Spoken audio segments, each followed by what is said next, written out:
Before the trade demand, if I were to ask you what player in the NBA does everybody like, what star player does everybody like, I feel like majority of people would have answered Damian Lillard. Everybody loves Dame.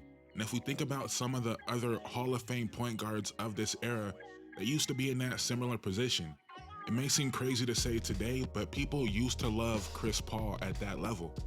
People used to love Russell Westbrook at that level. I don't know about James Harden, but he falls into this category as well. And what changed with those players was expectations. Dame has never really had that burden of expectations. He's also never really had the luxury of playing on some of those great teams that the other guys have. And this is not me saying that Dame won't live up to those expectations. This is me saying that Dame now has expectations. And when you have that, people look at your career a little bit differently. If you look at Chris Paul's playoff resume, he's an all-time great in the playoffs, but people think of him as a playoff failure somehow because those expectations were so high, something Dame has never dealt with. James Harden, I feel like it's pretty fair to call him a playoff failure, but even he has done a lot more in the playoffs than Dame has done. So let's just say hypothetically, Dame and Giannis never get it done together. All of a sudden, we're gonna go back and really review what Dame has done in the playoffs. And up until this point right now, the resume is not as crazy as people make it out to be. He has 2 historical game-winning shots that carry his reputation as a playoff performer. But if you just look a little bit deeper, you see he has his fair share of no-shows in playoff moments, in playoff series. And I'm not trying to make the argument that Dame is not a playoff performer. I'm making the argument that if he had real expectations, we wouldn't look at his playoff resume the same. The fact that he shoots 41% from the field in the playoffs, something we never bring up.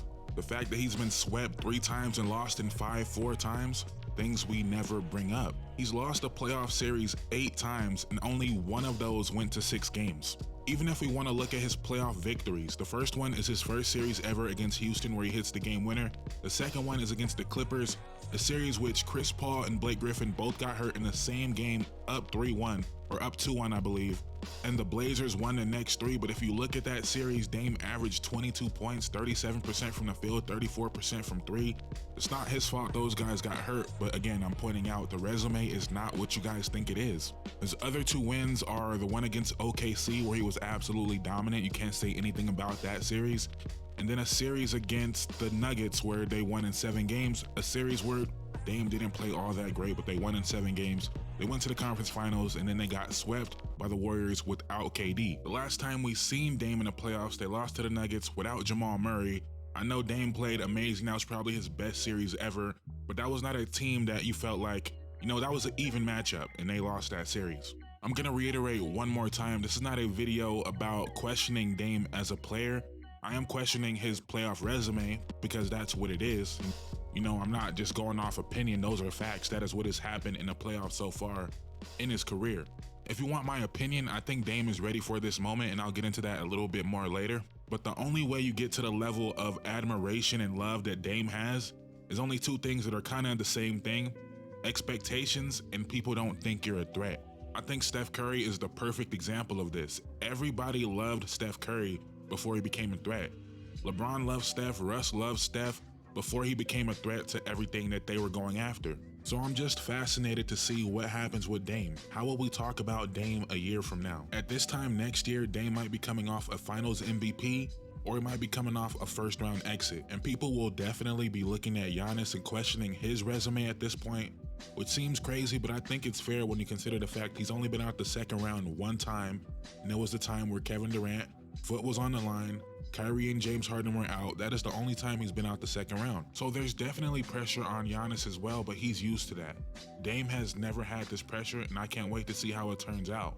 Now, one thing I found pretty interesting looking at these numbers from Dame is people kind of talk about Dame as if he's been the same player the last 10 years. And let's not even look at his first 3 years in the league. If you look at years 4 through 7 compared to years 8 through 11, you can see there was a clear jump in play. From an efficiency standpoint, getting to the line more, shooting more threes, he's not the same player he was 4 years ago. Now, what makes that complicated is he's only made the playoffs in 2 of those 4 years, and the last 2 years he has not been in the playoffs. So is it an improvement or is it a Bradley Beal type of thing in Washington? I would lean toward the former. I think he's got better as a player. And I can't wait to see what this looks like, Dame and Giannis. But these are two players, and Dame especially, that their playoff resume is probably not as great as you may think it is.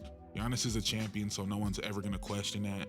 But Dame especially, it's not what you think it is, but hopefully he can remedy all that this year and go out and get a chip. He finally has that opportunity. Let's see what he does with it.